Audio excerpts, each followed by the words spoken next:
Gospel Diaries, Episode 53. Dianne Williams. Yeah, just trust in Jesus and take control. God will. Oh, God will take care. I know that He will. Oh, yeah, God will take care. Yeah, I know that He will. Oh, and whenever you read, don't give up. You gotta ask the Lord. I said, Jesus, Lord. And whenever you read, I said, don't give up. Welcome to Gospel Diaries. Listen, I am overly joyed. Would you look at this queen sitting right next to me? Look at this hat, y'all. And the gloves to match. I mean, you are just a fashion queen, just a lyricist, just everything. We just love you. How you doing? Thank you. I'm doing good. I'm doing well. Listen, I am, like I said, I am honored. Like, I remember as a child just being so fascinated with you and just wanting to see you and wanting to meet you. And I'm sitting here with you right now. Like, this is almost like a surreal moment. Thank so you. I'm going to just kind of bathe in this moment and embrace this moment. And I always remember this. So Thank you. I had to say that. Thank you. So how have your day been? This is Sunday. You Wonderful. are recorded, Sunday what, 2 days? Yeah, Sunday is always a good day. Always a good day. Tired day because we had so much going on within the last couple of months with the recording and everything. So body is a little tired, but I want to do what I need to do, and I love being at my church. So, Yeah, and that's wonderful. So look, a lot of people know you as the lady that sings, Jesus can work it out, baby need a pair of shoes and all that good stuff. But inquiring minds, they want to know more about the Empress. You know, we want to embrace your history, so I think it's a perfect time to delve into your gospel diaries, okay? Okay.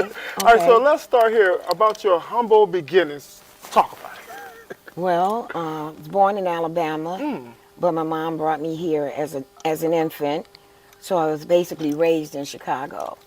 I started singing at the age of 5. Didn't know, I just loved to sing. I had no type of formal training or anything like that. I just had, God just blessed me with a voice to sing at 5 years old. And I grew up in Old Original Missionary Baptist Church at the time, which was at 24 North Campbell. I remember all of it because my brain is kind of like a computer, and once I get something in it, it kind of stays. So I was raised over there and used to sing, and I was so little until they would stand me up in a chair so that people could come and see me. They would always ask, we want to hear the little girl sing. We want to hear that little girl sing. And my mom would always have me on little pretty dresses with the puff sleeves and petticoats, and I think that's probably where I have got my sense of fashion from a little girl, because I always wanted to look cute. You know what I'm saying? And I remember telling my mom, a lot of times she would put me on a certain dress, and I would say, Mom, you don't like this one. And she said, girl, you know what I mean? But yeah, and from there, we moved to 3007 West Harrison. Pastor Willie Reddick was my pastor, and I got in a group called the Four Voices. It was 4 women, and a woman that played the piano. Her name was Sister Tony. And then I was elevated to directing our junior choir. So I sang and directed the choir, and started visiting Cosmo around 70, I want to say perhaps 75, with my girlfriend. And she introduced me to Dr. Hayes one night in Bible class, and she said, Reverend Hayes, I want you to meet my friend. She could sing. But at that time, Dr. Hayes was kind of like untouchable. You know what I'm saying? He was just, you couldn't get up to him like you and I, like you this close to me. You couldn't get that close to him. So when she went to introduce me, and I saw he was walking fast, going back into his office, and I got a little scared. I was like, Ivy, I was pulling my back, so I don't want to meet him. And she was like, come on. So I went on the Meta, and after that, started coming to a few Bible classes, and then I ended up joining. When I got into the choir, I was singing at my church, at Old Original. I sang in all the keys, A flat, B flat, C, D, F, G. So, and I knew every song that I led, and what I sang, I knew the key that I sang in. So I started singing in the soprano section at Old Original, and when I came to Cosmo, I started off singing soprano, but then I eventually went to the alto. But in the midst of that, I was told that I was a mezzo, which meant I could sing alto and soprano. So one day, they kind of got me, they kind of pulled a fast one on me, and they put me on to sing a solo on the broadcast. And Dr. Hayes, the song was Move On Up a Little Higher. And at the time when I learned it at Old Original, as a little girl, Mahalia Jackson was my mentor, still is. I don't know anybody on the planet that sings that can soothe me like her voice still does to this day. Oh, nobody. Nobody. That was my favorite then and my favorite now.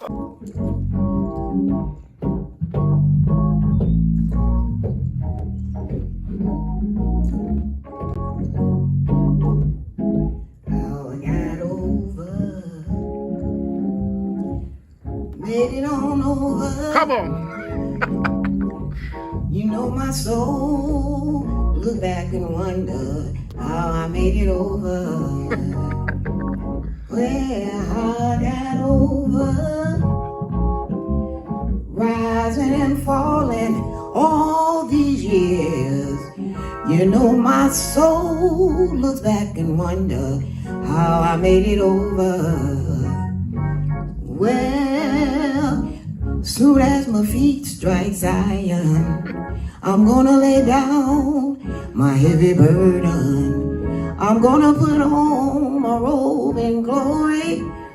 I'm gonna shout and tell my story. How I come over hills and mountains, going up to the mountain. You know all of God's sons and daughters that morning drink that old healing water. Oh, yes. Then we're gonna live on forever. We're gonna live on forever. We're gonna live on up in glory. Oh, yes. After a while. Well, I'm going out sightseeing in Beulah. I'm gonna march around God's altar. I'm gonna walk and never get tired. I'm gonna fly, Lord, and never falter. I'm gonna move up a little higher. Gonna move up a little higher. Gonna move up a little higher. Oh, yeah. Over hills and mountains. Oh, yes. Going up to the Christian fountain. You know all God's sons and daughters will be drinking that healing water. You know all of God's sons and daughters gonna drink that old healing water. We gonna live on forever. Live on forever. Live on forever. I got a mansion. Oh, yes. It's on forever. I'm going to that city on forever. I'm gonna live on forever. No more pain. No more. No more sorrow. No more sickness. No more pain. No more pain. No more headaches. Oh, yes. No more bills climbing up the hill. No more climbing up the hill. No more down in the valley. Keep on moving. Oh, yes. keep on moving, keep on moving, keep on moving. I'm gonna wear a diadem in that new Jerusalem. I'm gonna walk the streets of gold in that homeland of the soul. And I'm gonna move up a little higher. I'm gonna move up a little higher. Oh, yes. I'm gonna move up a little higher, and it will be always howdy, howdy. Always, howdy, howdy. Will be always howdy, howdy, and never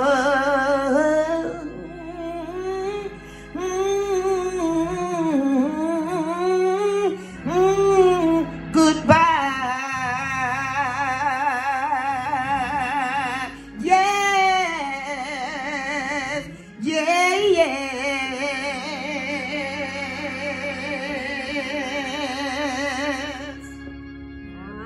And I loved her so much that when she passed away, I cried and cried and cried and cried. And I begged my mom to take me to the funeral. And my mom was like, girl, do you know how many people are going to be at that funeral? And I raised such a ruckus until she actually took me.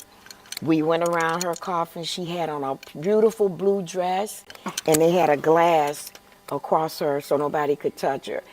In the midst of all those thousands of people, my mom held me by my hand and let me go to her funeral. Oh my God. Yes. So did you stay for the service? No, Okay. it was so many people, there was Okay. no place for us to sit. Oh, wow. I sang Move On Up a Little Higher as the solo one Sunday. And Dr. Hayes was in his office. I'll never forget this. Dr. Hayes was in his office. And when I started singing, I saw the door open, and he just stood in the door, like in amazement, because I had not really led a song. They just knew in the background. As a matter of fact, Michelle Brown, they say, is the one who told him, that girl can sing.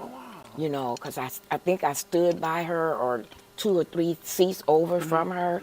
So I sang Move Up a Little Higher on the broadcast. And when they gave me all my rules, said you can't sing long. You just got to sing a verse, da da da da da, and come on, and you know, Right. and come away from the mic. I had not recorded, but I had sang some lead with the choir, but I hadn't recorded yet. right, So right. I that was my first time doing a solo alone without the choir. So I must ask you this before we delve a bit more in Cosmopolitan.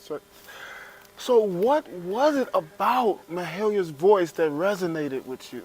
Different, like me. Oh, okay. I was different. I still am different.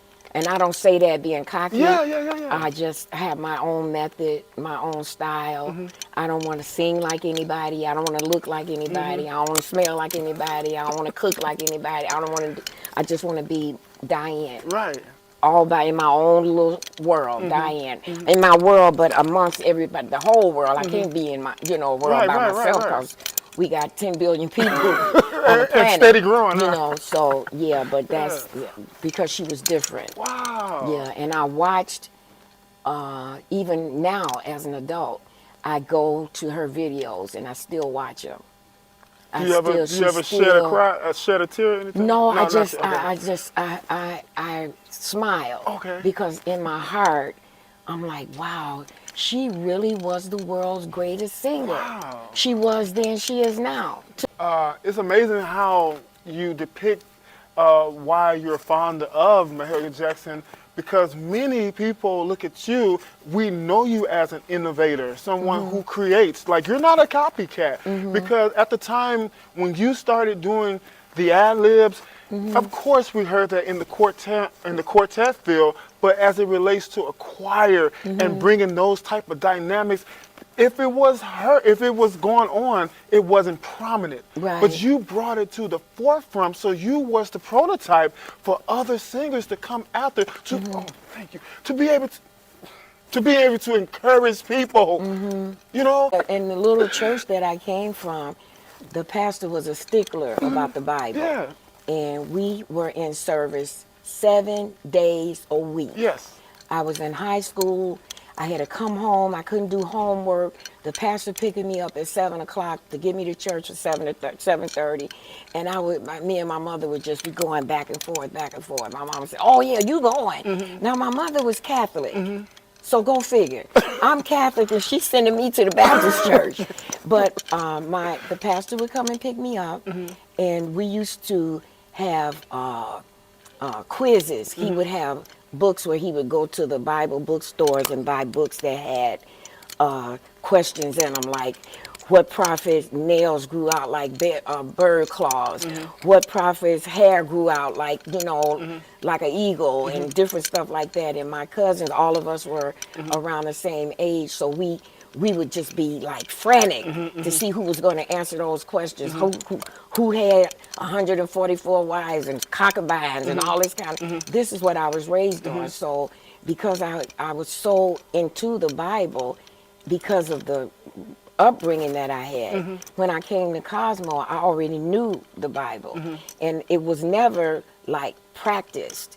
It's just that, like I told you when I talked to you before, my brain is like a computer. And when I read something in the Bible and a song comes along, I can just, my brain will just, I mean, when we did the remix, even when we did the first Jesus Can Work It Out, how you gonna pay your rent and all your money is spent.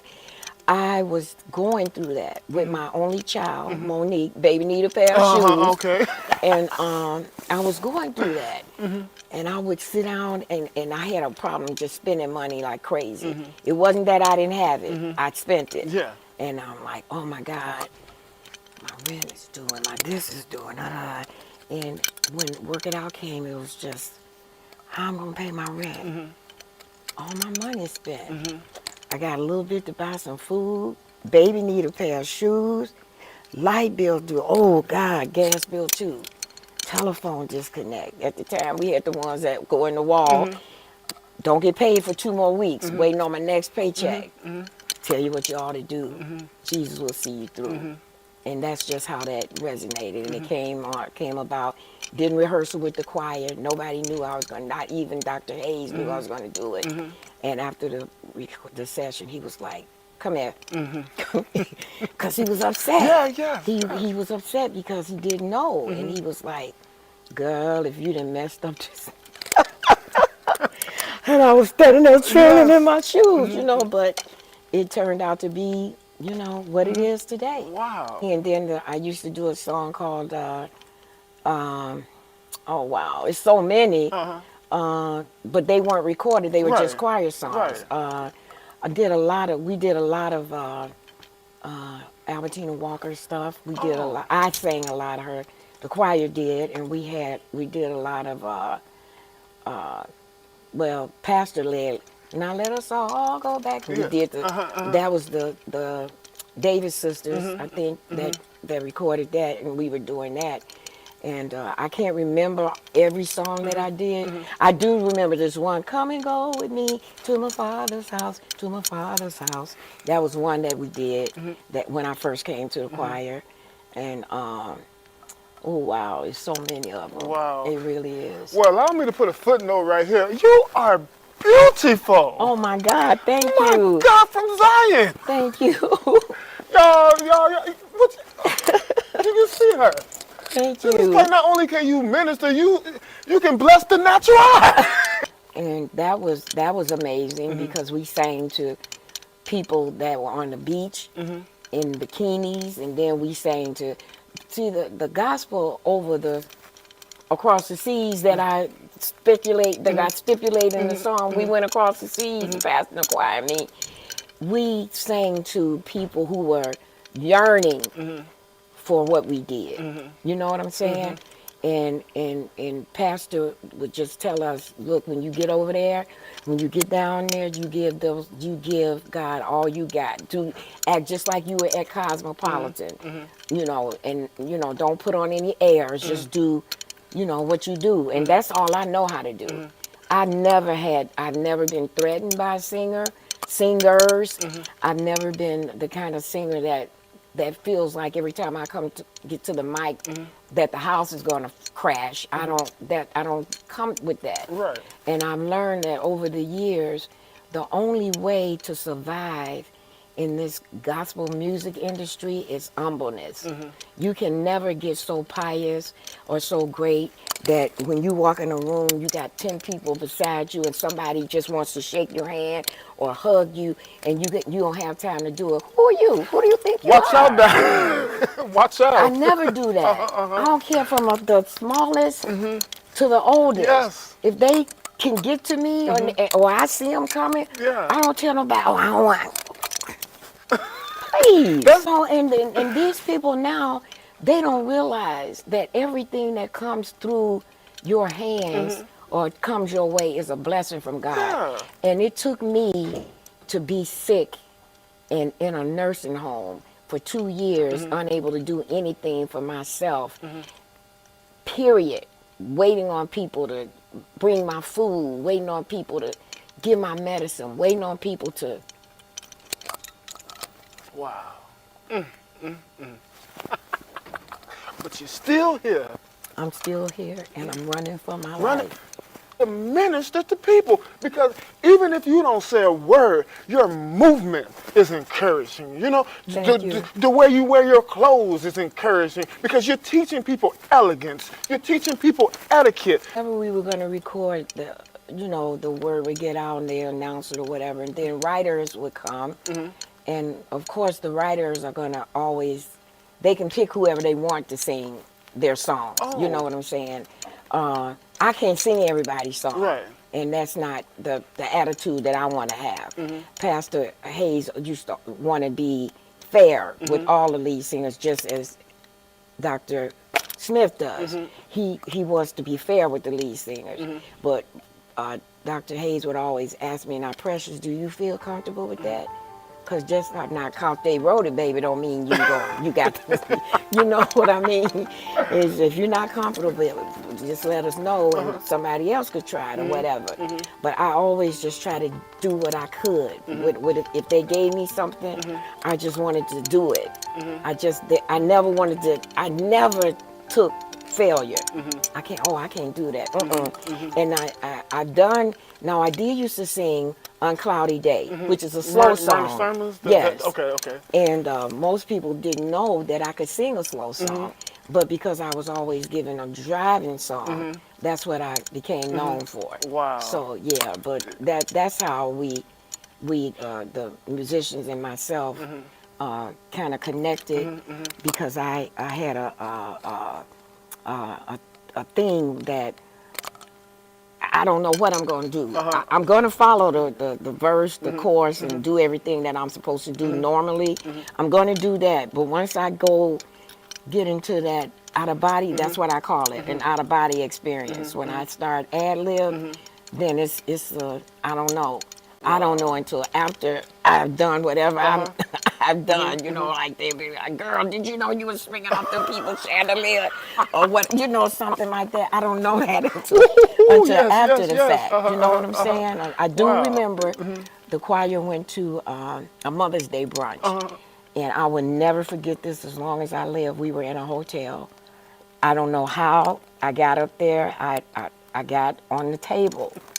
I didn't step in nobody's food. I didn't waste nobody's drink.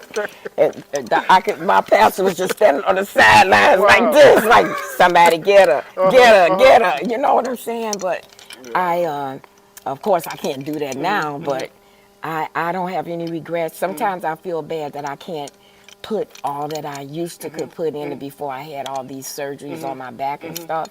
I get sometimes a little dismayed about that, but because I still have a voice, I can lay down and sing. I can sit down and sing. I mean, I can't stand up a long time, but I still can sing. Right. So that's what I thank God for still bestowing that blessing on me every day that I wake up. And singing, I'd rather do more than anything on this planet.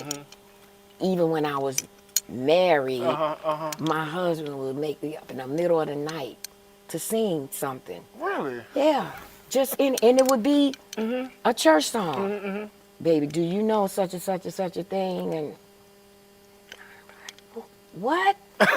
It's 3 o'clock Yeah, in the it's 3 morning. o'clock in the morning. You know, but I sing a like a little lullaby, Yeah, sing a tune, sing a line or two of it, turn back over and go to sleep. But Cosmo has been my rock. Yes. I have had my moments where I got teed off and left, but nobody could give me what Cosmo gave me. Yeah. Even if I go to a visit, if I go on an engagement and a choir sings background to me or whatever, it's not that that I get from Cosmo. Right, You know what right, I'm saying? right. It's like we're just a family, and the Warriors, we could just beat and pull each other's hair out and knock each other's teeth out. But when it's time for us to get on that stage, Yeah. it ain't no joke. Cause Yeah. Brim Hayes would, you know what I'm saying? Relationship with Dr. Father Charles G. Hayes, it seems like he was the only one that actually can just get you. You know, when you be out there, you be singing, he'd be all up behind you. How did that start? I don't know. Because every video you watch, it's like you get to run it or you get on the pews. He would make sure that you were Nobody, safe. yeah. Exactly. That was basically Yeah. what mostly covering, and then he'd be in my ear, hollering, kill him, kill him. He just always wanted to just be sure nobody, you know, hurt me or threw their pocketbook in their face like I have gotten. Really? Oh God, yeah, I've gotten hit in the face, in the chest, and everything. Because it was under the spirit in the day. Yeah, under the spirit? not Okay. not Right. not in a bad way, Right. but and you know, and he would tell the tenors, y'all stand, make when y'all don't let them folks get up on her, you know, like not to hurt me. It's dangerous you know. because, Yeah. like I'm telling you, like when you're in your element, like you really be touching so many people, and sometimes some people they can't control their emotions, and they want to get to you, they want to grab you, they want to Yeah. do this. You know, Philadelphia. I was interviewing Reverend Joe Williams from the Dixie Hummingbirds and the Sons of the Birds. He said one time, I think he said he was either at at the Met. I believe he said it was at the Met. He said that Ira Tucker was singing so hard. He said this man came up on stage and said, Ira, bro, he said, stop. He said, don't sing no more.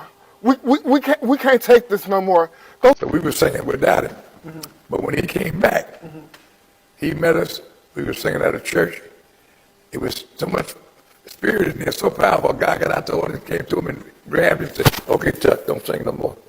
Please, don't sing no more. I can't take it. Don't sing no more. Grabbed him just like, please don't sing no more. Come out the audience. We were singing, and the guy come out the audience. Said, that's it. Don't sing no more. Yeah.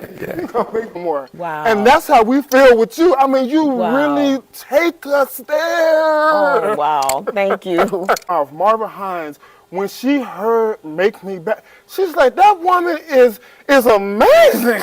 Wow. Seriously, she loves your rendition of "Make Me Back." Oh no, we have to talk about hearing your song on the commercial. She's gonna work it out with the Chromebook.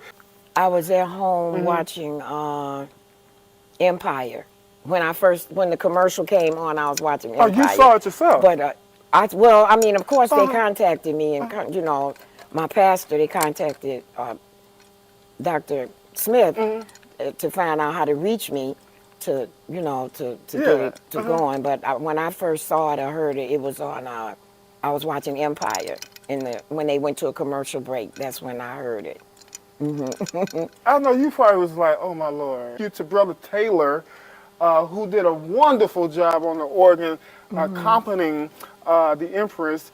So thank you so much over there. So you all make sure y'all put thank you in the comment. No means we Right. cannot leave him. And as I tell people all the time, even still, Dr. Smith pushes me. Oh, yes. I don't care if I'm sick, if I'm getting ready to pass out. He pushes me. And he really inspires me to do what I do because Dr. Hayes has gone on. And the things that he instilled in me, I still have. But as the recording was named the Joshua Experience, we have a new pastor now. And I have to still respect and give him the same thing that I Oh, gave Dr. absolutely. Hayes. You know, I dare not do it any differently. So we got to make Oh, sure that he yeah. gets recognized for doing this. Oh, absolutely. And yes, sir. So Yes, sir. let's talk about let's actually spend a bit on his leadership. Okay. Let's talk about that. Okay. His pastoralship. 9 years yeah, this month, and Dr. Hayes made him his successor before he left here. So by him being raised up as a teenager and in the choir, if you look at any of the old videos, you see him in the background with his braids, and also Dr. Hayes' grandson is. I mean, that's my heart. Yes. I tell him, I try to mentor him on how to sing and what to do and stuff like that. And he and Pastor Durrell has taken this church to another level. And now 9 years later, what people said 9 years prior that we wouldn't last, not 9 days. So now we're into 9 years and going stronger than ever. You know, we have the Warriors are always going to be who they are because they've stamped their name. It's in stone. Yes. You know, like on the Ten Commandments when the man says, "So let it be written," Yes. and "So let it be done." That's how it is with Cosmopolitan. So everybody who had things to say negative or to bring us down or whatever, it did not work. So I'm still here even when I get into my moments, and it ain't because I feel like I'm better or I'm great and I'm this.